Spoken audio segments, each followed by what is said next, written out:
જય મહાદેવ. આપણે આવી ગયા છીએ વલભીપુર તાલુકાના શમશાન મોક્ષ ધામમાં જોરદાર બ્લોગ બનાવવા માટે. જોઈ શકો છો આ છે વલભીપુર તાલુકાનું શમશાન મોક્ષ ધામ. જય મહાદેવ મિત્રો, આપણે આવી ગયા છીએ વલભીપુર તાલુકાના શમશાન મોક્ષ ધામમાં, જ્યાં જબરદસ્ત શાંતિનું પ્રતીક છે. અને આપણે આજનું વલભીપુર તાલુકાનું શમશાન બતાડીશું તમને. ચાલો મારી સાથે અંદર. આ છે ગેટ, આપણે અંદર એન્ટ્રી મારી દેવી છે. જોઈ શકો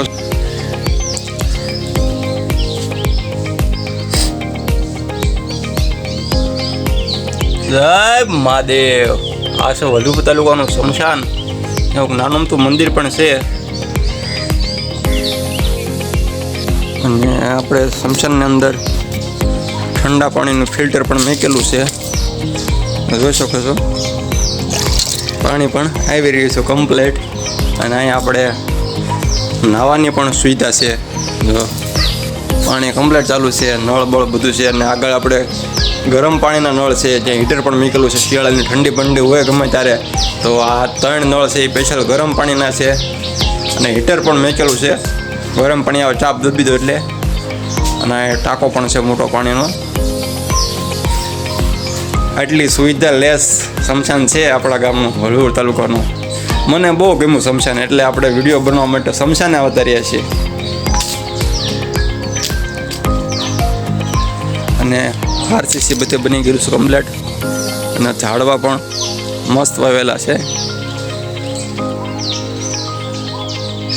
જોઈ શકો તો કેટલો મસ્ત નજારો છે ને, જોરદાર.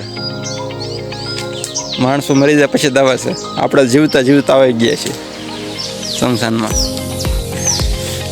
અને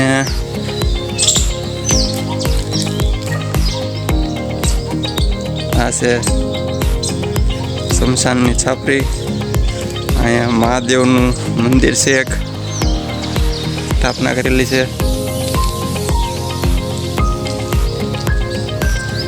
પછી અહીંયા પણ બાળવાની વ્યવસ્થા કરવાની છે અત્યારે તો અહીંયા ચાલુ છે કમ્પ્લેટ બાળવાનું. અને અહીંયા બેસવા માટે સ્પેશિયલ અલગથી એક શેડ બનાવેલો છે, જે વ્યક્તિને બેસવું હોય બેસી શકે. ના એક મહાદેવની મૂર્તિની સ્થાપના કરેલી છે. જોઈ શકો છો શમશાનની અંદર જોરદાર. જય મહાદેવ.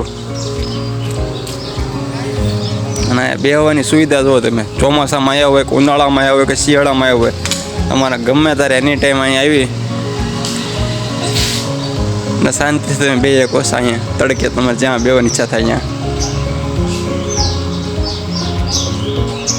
અને શમશાન બહુ હેવી છે, મોટું વલભીપુર તાલુકાનું.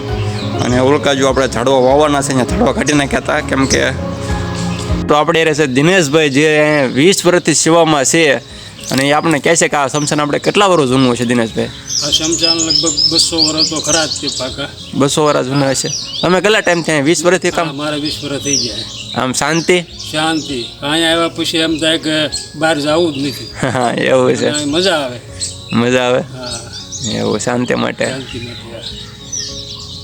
આ ઝાડવા બોડો વાવવાના દિનેશભાઈ ઓલકા? હા ઝાડવા વાવવા. ઝાડવા વાવી દેવાના કમ્પ્લેટ. હા ના દિનેશભાઈ આપણે રહેશે શમશાનના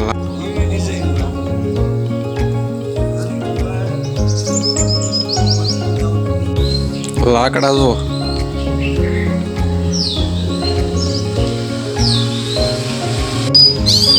સીધા શંકર ભગવાન બેઠા છે. અને એકદમ નેચરલ અને કુદરતી વાતાવરણ છે આપણા વલભીપુર તાલુકાનું શમશાનની. અને બધી સુવિધા લેસ આપણું શમશાન છે વલભીપુર તાલુકાનું, કે તમારે કોઈ પ્રકારની તકલીફ ન પડે. અને એકદમ શાંતિ માટે આજે આપણે બ્લોગ બનાવવા માટે અવતર્યા છીએ.